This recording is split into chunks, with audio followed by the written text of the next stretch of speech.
on voulait juste expliquer tout le processus important que nous lançons pour le moment. Donc, petit rétroacte, vous vous souvenez que Cécile Kyenge, qui était ma collègue ministre en charge de la jeunesse, etc., en Italie, avait fait l'objet d'actes de racisme inacceptables au niveau politique comme au niveau sociétal. Et je l'avais rencontrée en mai, nous avons décidé d'organiser quelque chose de fort au niveau européen, et c'est vrai que lorsque les attaques ont continué en été, nous avons décidé au niveau belge d'inviter l'ensemble des États membres à venir en septembre exprimer notre indignation par rapport au racisme et proposer dans une déclaration l'idée de lancer un pacte pour la diversité et contre le racisme au niveau européen. En un mois de temps, nous avons eu 17 États membres qui sont allés à Rome sur base de notre proposition autour de Cécile Kyenge et qui ont fait une déclaration forte que vous trouverez dans la phare de la presse. En dus tijdens deze vergadering hebben we beslist met de 17 leden van de verschillende landen van onze Europese Unie dat we een soort pact tegen racisme voor de diversiteit moesten schrijven. En dus na enkele maanden en weken hebben we onze werkzaamheden bijna afgerond. Et dès lors, nous avons décidé de nous réunir aujourd'hui pour présenter en fait tout le processus de suivi et l'initiative que nous allions prendre. Donc, en fait, j'ai vraiment la chance et je tiens à la remercier d'avoir le ministre Mikelakis, qui est non seulement ministre de l'Intérieur grec, qui a été un des premiers à venir supporter Cécile Kyenge lors de notre réunion de septembre, mais qui a surtout aussi, au-delà de ses convictions, la chance d'avoir la présidence européenne de l'Union pour le moment. Et donc c'est un rôle clé qu'il nous offre en soutenant à fond, dans le cadre de la présidence grecque, cette initiative. Et donc ensemble avec Cécile, mais qui est totalement portée par le gouvernement italien et le successeur, et moi-même qui étais à l'initiative, nous avons décidé de finaliser un projet de texte qui est un pacte pour la diversité et contre le racisme en Europe, que nous allons encore finaliser dans les jours qui viennent, que nous envoyons aujourd'hui au 28, enfin aujourd'hui, dès qu'il est terminé, en tout cas maximum pour le 14 avril, aux 28 États membres, que nous invitons tous le 5 mai à Bruxelles, de manière informelle, donc on est un peu en dehors des organisations classiques européennes, même si nous avons le support de Madame Reding, puisque sa représentante est avec nous. Ils devront évidemment renvoyer les commentaires et autres pour le 29 avril. Et donc le 5 mai, l'idée est à quelques semaines des élections européennes d'avoir une manifestation majeure et une expression majeure de l'ensemble des pays européens, avec un message fort dans un pacte pour la diversité contre le racisme pour les 5 ans qui viennent en Europe et dans l'ensemble des États membres, pour dire non au racisme, pour dire oui à une Europe diversifiée, de respect des personnes, quelles que soient leurs différences d'origine, de langue, de conviction, de religion, demandant à l'ensemble des États membres d'avoir des stratégies fortes en la matière sur différents points, demandant au Parlement européen et à la future Commission d'avoir des politiques beaucoup plus fortes encore en matière de lutte contre le racisme pour avoir une Europe vraiment de la diversité. Et je pense qu'il y a aussi une possibilité de pouvoir faire aborder ce point lors du Conseil européen de juin, puisque nous allons avec M. Mikelakis prendre contact et rendez-vous avec M. Herman Van Rompuy dans les jours qui viennent pour bien insister, comme il y a une ouverture d'avoir un point des matières post-Stockholm au Conseil européen de juin, de pouvoir en faire vraiment un sujet clé et majeur du Conseil européen. Donc voilà un peu l'information. On a vraiment voulu être cohérent et je voudrais remercier Cécile Kyenge qui maintenant qu'elle est redevenue parlementaire, a gardé exactement le même combat, nous soutient, travaille avec nous, dans l'osmose avec l'Italie qui aura la prochaine présidence. Donc c'est aussi très important d'avoir les deux présidences qui se suivront, grecque et italienne, qui vont porter ce thème. Et pour nous, c'est vraiment l'aboutissement d'un projet collectif qui nous semble indispensable comme message politique pour les 5 prochaines années, en dehors des messages de rigueur budgétaire et autres. Ik zal het woord aan Cécile Kyenge geven en daarna de Griekse minister, maar hij moet voor 2:30 Bruxelles verlaten. Dus voilà, Cécile. La ministre Joëlle Milquet pour cette rencontre, puisque je crois que c'est très important d'avoir un suivi.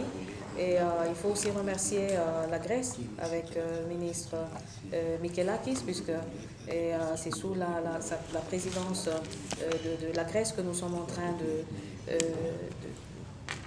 train de faire ce travail sur la lutte contre le racisme et la xénophobie.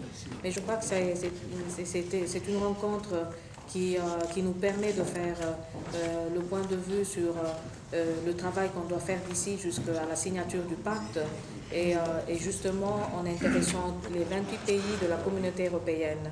Et la communauté européenne doit travailler beaucoup sur la lutte contre le racisme pour une Europe de la diversité, puisque je crois que sortir de la crise, c'est aussi essayer d'avoir renforcé des valeurs que la communauté européenne possède comme l'égalité.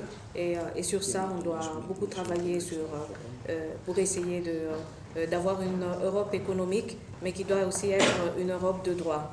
Europe de droit pour renforcer la position et la citoyenneté de chaque personne dans la communauté européenne.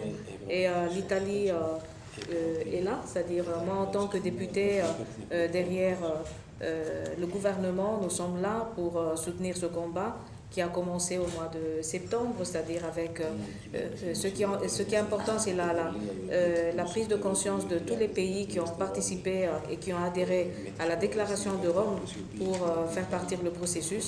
Et c'est un message très fort pour la communauté européenne, mais surtout au moment où il y aura les élections les élections européennes, avoir un message très fort pour lutter contre la xénophobie et le racisme. C'est une réponse aussi pour la plupart du populisme qui est en train d'envahir l'Europe. Et je crois que c'est sur ça qu'on doit s'unir, c'est sur ça qu'on doit concentrer toutes nos forces pour essayer de lancer un message très fort. Donc, merci à tous les pays qui ont adhéré, mais je crois qu'on doit être unis sur ça et on doit surtout être strict pour ne pas permettre à nos enfants de grandir avec des valeurs qui ne sont pas celles de la communauté européenne. Cheikh Fita de Info en ligne des Congolais de Belgique. Madame la députée, d'après vous, la racine du mal de tout ceci, c'est quoi? C'est la crise ou c'est la peur du lendemain? Excusez-moi, Oui, je reprends. Je disais ceci. La racine de tout ceci, est-ce la crise ou la peur du lendemain chez ceux qui dérivent un peu vers la xénophobie? Bon, moi je crois que la crise de tout ça, premièrement, c'est la crise économique. Alors, il y a la crise économique, il y a aussi le fait que la population n'a plus tellement confiance dans les institutions. Alors, il y a la difficulté, c'est-à-dire dans une période de crise, il y a la difficulté à pouvoir gouverner un pays. Alors, il faut toujours chercher il faut toujours chercher un coupable. Alors dans tout ça, on part chercher le coupable dans la diversité, ou plutôt que d'utiliser la diversité comme une richesse, le coupable devient une personne étrangère, devient une personne qui est différente par la couleur de la peau, ou une personne qui est née à l'étranger. Alors tout ça, c'est par l'incapacité des fois de pouvoir comprendre où est exactement le mal. Et je crois que si on essaie d'affronter la crise économique, on essaie d'affronter aussi des réformes à l'intérieur de nos institutions, ça pourra beaucoup aider, la population, puisque dans tout ça, je crois qu'il y a c'est comme s'il y a marketing pour ce qui concerne la peur, c'est-à-dire il y a des gens, le populisme se base sur ça, ils travaillent beaucoup sur la peur, sur le fait que les gens ne sont plus sûrs de leur futur, alors ils essaient un peu de travailler sur ça pour essayer d'augmenter la popularité. C'est le vrai populisme aussi.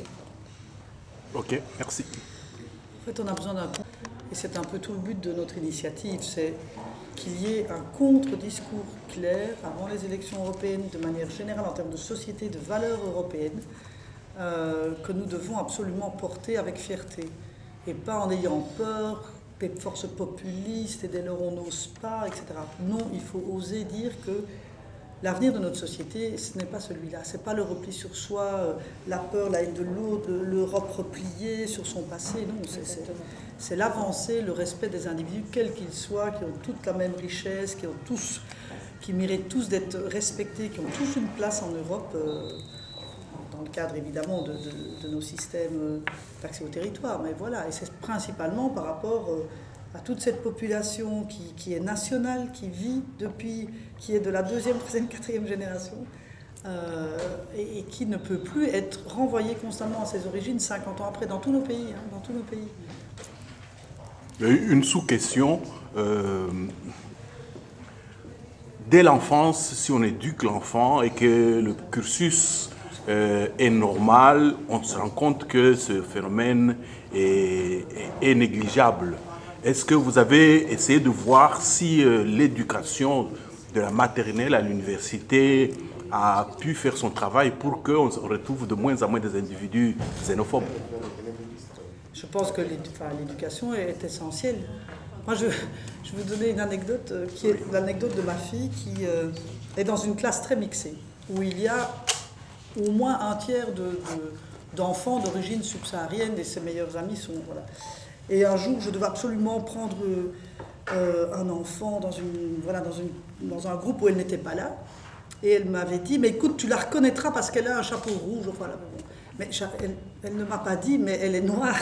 Ça ne lui est pas venu à la tête, ni dans la tête, ni rien. Tellement, voilà. Jamais c'est quelque chose parce que, voilà, ils sont dans des classes mixées, que le discours n'est pas celui-là, et que dès lors... ça devient des choses qui ne sont même plus visibles. Voilà, je donne un simple exemple qui m'avait même, moi, en me disant, mais voilà, ça c'est vraiment au moins le résultat d'une grande mixité et aussi d'éducation. Donc ça commence là. Oui, exactement, ça commence aussi à partir de l'école, mais je crois que les institutions ont une grande responsabilité dans tout ça, puisqu'il faudrait qu'on essaie d'accompagner les jeunes, il faudrait qu'on donne des instruments aux jeunes pour essayer de maintenir cette formation, cette vision de l'égalité. Malheureusement, ce n'est pas comme ça dans tout le pays. Et c'est le motif pour lequel, quand j'étais ministre, j'ai beaucoup parlé du droit de la citoyenneté, c'est-à-dire Ius Soli, puisque je crois que les enfants qui grandissent avec l'idée d'avoir... c'est-à-dire d'avoir même accès à tous les services, d'avoir droit comme tout le monde. Ce sont des enfants qui pourront grandir et devenir des bons gouverneurs, c'est-à-dire des bons responsables pour leur pays, puisqu'ils seront quand même suivis par des instruments qui renforcent cette idée d'égalité.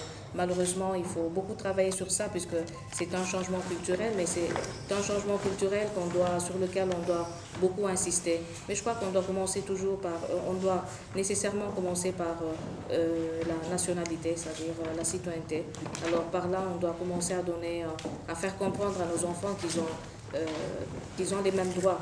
Autrement, on les fait comprendre qu'ils n'ont pas les mêmes droits, et c'est par là que commence déjà la division, c'est-à-dire commence aussi des actes de violence, de racisme, de discrimination, puisqu'ils se rendent compte qu'ils ne sont pas les mêmes. Ok, merci. Pour l'Europe et les pays d'enfants, arrêter de parler de ces générations, parce que je pense que ça contient intrinsèquement la division. si on parle de citoyens intégrés et qu'on se réfère toujours à eux, qu'on les référence tout le temps en étant première, deuxième, troisième, quatrième génération, à un moment donné, quand arrêterons-nous ça? Et je pense que c'est vraiment une des bases essentielles de l'interrogation qui doit avoir lieu maintenant. Pouvons-nous parler de gens qui sont chez eux, de citoyens européens? Basta. Oui, c'est ça. Et une fois qu'on commence là, l'une des clés essentielles, je pense que c'est la franchise qu'aujourd'hui l'Europe doit avoir à connaître son histoire, à connaître l'histoire des autres, à permettre aux autres de parler de leur histoire et des histoires communes. Cette histoire commune que nous avons aujourd'hui, on est dans le centenaire de la guerre 1914 et on pense toujours que les non-européens sont étrangers à cette affaire-là. Les Africains, ils sont liés. Nous avons eu nos tirailleurs sénégalais qui venaient tant du Maroc, d'Algérie, de Tunisie et d'ailleurs en Afrique. Donc cette liberté européenne, nous l'avons tous chèrement payée. Et je pense que c'est ces bases-là qui doivent être les fondements. Et il est essentiel que ça se retrouve dans ce texte, ces deux éléments-là. C'est vraiment ça le but. Et c'est vrai que, puis j'en termine là, on a fêté les 50 ans des immigrations successives. Cette année, c'est marocaine et turque.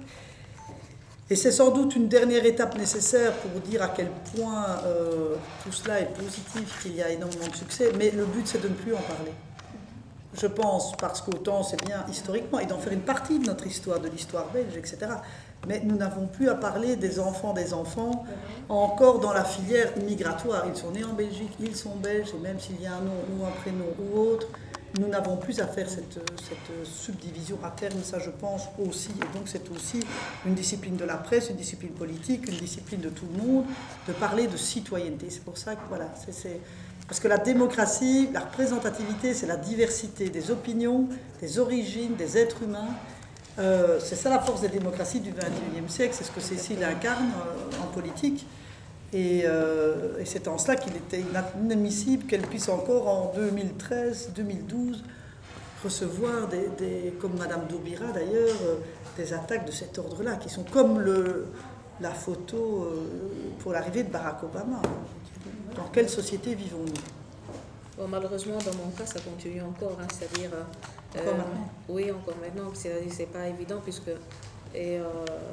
disons, on n'en parle pas tellement, mais à chaque jour, je reçois toujours beaucoup d'attaques, et d'autant plus que quand je rentre en Italie, j'ai toujours des garde-corps puisque je continue à recevoir encore des attaques, mais c'est un changement culturel, il faut du temps, et ce que j'ai voulu faire comprendre au monde entier, qu'on ne peut pas répondre par la violence avec la violence, c'est-à-dire, je crois qu'il faut aussi faire passer un autre message, c'est-à-dire le pacte qu'on doit faire doit être très fort, mais on doit aussi faire comprendre qu'on n'a pas le même langage que les gens qui utilisent la violence pour détruire la vie des autres.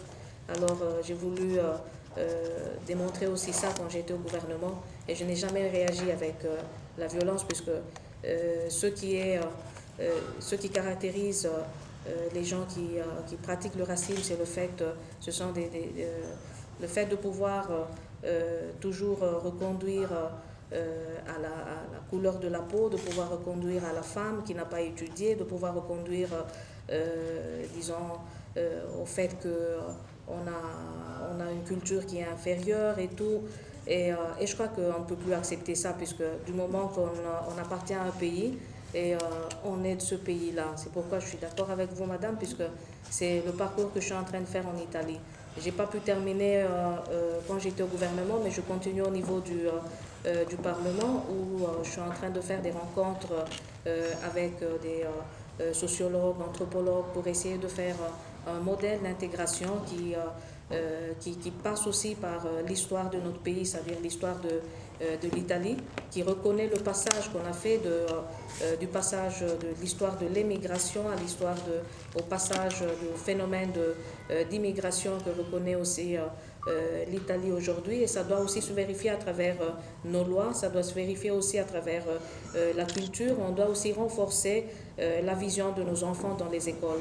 Et je crois que pour faire ça, il faut beaucoup de courage, il faut surtout, je crois qu'il ne faut pas avoir peur.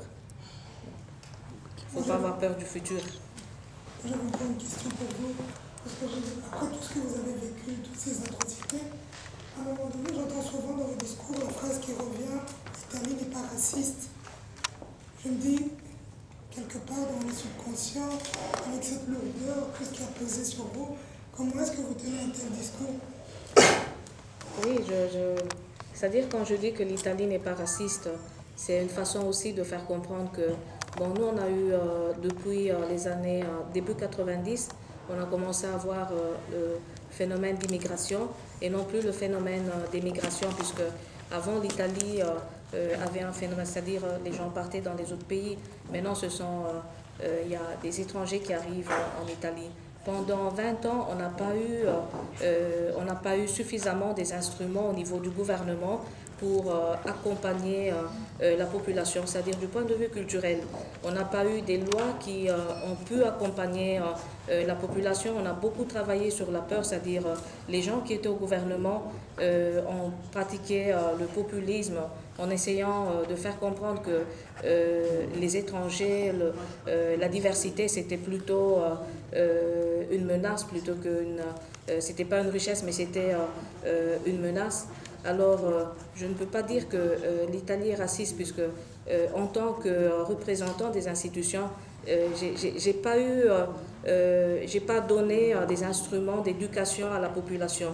On peut juger un pays du moment que on donne des instruments, c'est-à-dire du moment qu'on fait l'éducation civique, si je peux dire, à la population. Alors après, je peux juger si cette population est raciste ou bien non. Mais le pays n'a pas eu suffisamment de leaders pour essayer de les orienter vers une autre approche. Alors c'est pourquoi je continue à dire, au fond, l'Italie n'est pas raciste. Je crois que on a besoin aujourd'hui des leaders politiques, on a besoin aujourd'hui d'un changement de réforme au niveau des lois. Alors c'est après cette période-là que je peux juger si vraiment il y a du racisme ou bien non.